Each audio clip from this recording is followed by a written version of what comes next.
Depois das férias, aí, das festas e de tantos planos para o ano novo, chega o momento de encarar a realidade financeira. Janeiro costuma ser aí um mês bem apertado, né? Uma lista de despesas que pesa no bolso de muita gente, como impostos, matrículas e contas acumuladas.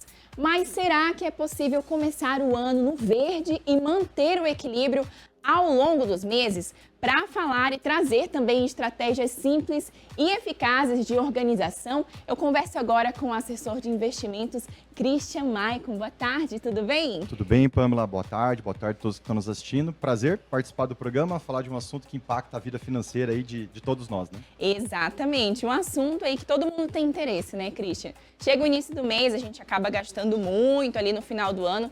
E como que a gente pode fazer para começar a se organizar melhor no início de um ano novo? Bom, eu entendo que antes de fazer um planejamento, Pamela, a gente tem que fazer um diagnóstico. Acho que o sucesso de um planejamento, um bom planejamento financeiro, é a gente ter uma identificação daquilo que nós ganhamos, as nossas entradas, não entradas brutas, entradas líquidas, esse já é um ponto de atenção. Que é diferente, senão a né? conta não vai fechar mesmo, né? E com certeza as despesas, né? Eu estou me referindo especialmente a nós identificarmos os vilões.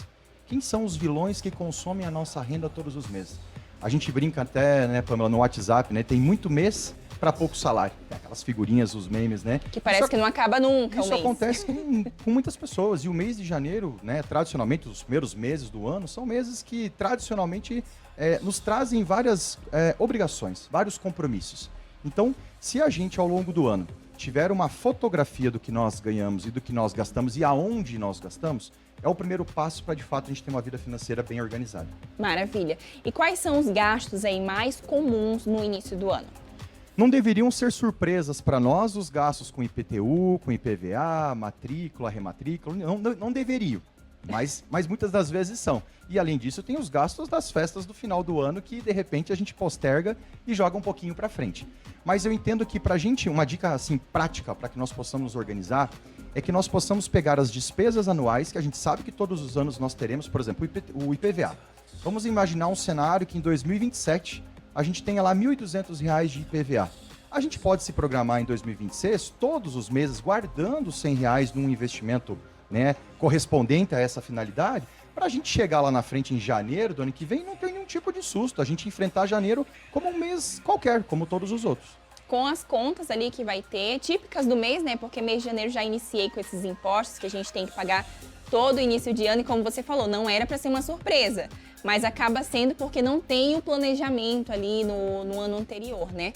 E em relação a se planejar não só nesse início, por exemplo, janeiro, mas e no decorrer dos meses para ter aí um ano tranquilo, o que a pessoa pode fazer de diferente no planejamento financeiro? Olha, uma dica importante é a gente adotar um método, uma metodologia. Dificilmente a gente vai conseguir se organizar se a gente fizer as coisas da cabeça, né? Vamos usar essa expressão. E quando eu falo de método, eu cito sempre os 50, 30, 20. Ou seja, ganho R$1.000, Pamela, vamos facilitar para quem está nos assistindo. R$500, 50%, fica com as despesas essenciais. Água, luz, telefone, supermercado, combustível e assim por diante.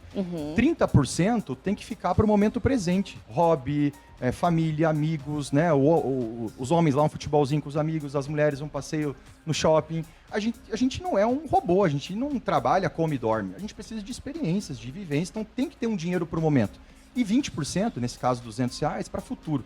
Mas não é um futuro só aposentadoria. É um futuro de guardar um dinheiro para daqui 6 meses poupar.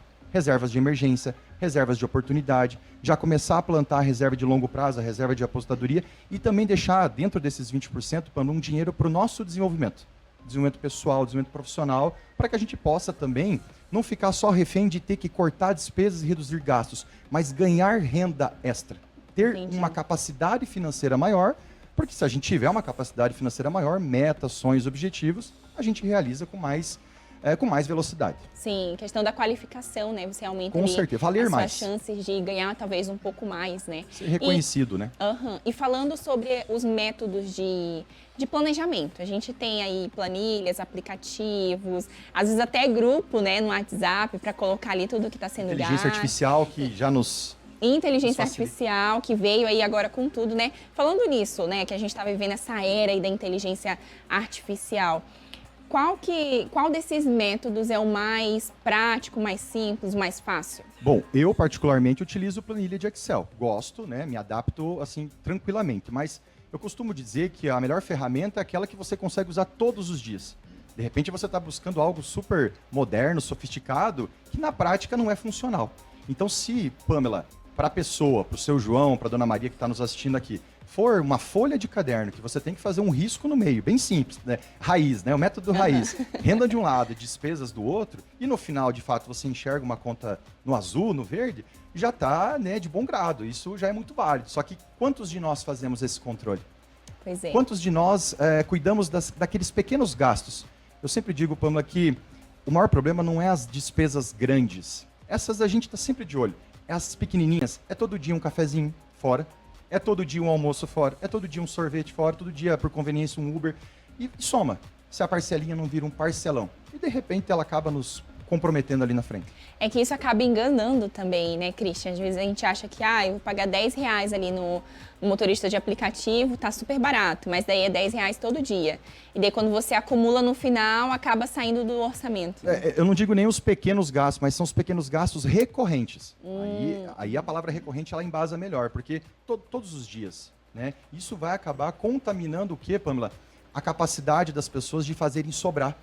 Porque se nós estamos estimulando as pessoas a pouparem e investir, a gente precisa fazer o orçamento sobrar. O que é muito difícil nos dias atuais. Com tanta promoção, recentemente, né, Black Friday, com tanto estímulo da mídia para que a gente possa consumir. Pois é. A gente vive num mundo muito consumista, né? Que é difícil, às vezes, a gente se conter e não querer comprar e gastar. Mas, assim, pra gente finalizar aqui a nossa conversa, que tá muito boa, por sinal, qual dica você deixa pra pessoa que quer aí conseguir iniciar uma vida, um ano ali com uma vida financeira saudável?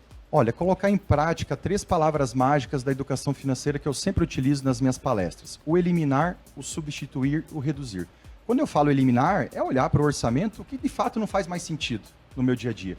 O substituir, vou dar um exemplo prático. Eu almoço fora todos os dias, mas será que eu não posso substituir 2 dias por marmita? É uma sugestão. E o reduzir, de repente, os excessos. Saio todas as semanas para comer pizza com a minha família. Será que eu preciso sair todas as semanas? Será que talvez a cada quinzena já não é suficiente? Então, a partir do momento que eu tenho esse interesse de levar a sério na ponta do lápis, colocar o eliminar, o substituir e o reduzir, faz com que a gente possa ter capacidade financeira de poupar e de investir. Muito bom. Muito obrigada, Christian, pelo papo, viu? A gente, claro, né, fica muito feliz em receber você aqui sempre para falar sobre esse assunto aí super interessante. Eu que agradeço. Até uma próxima. Até uma próxima.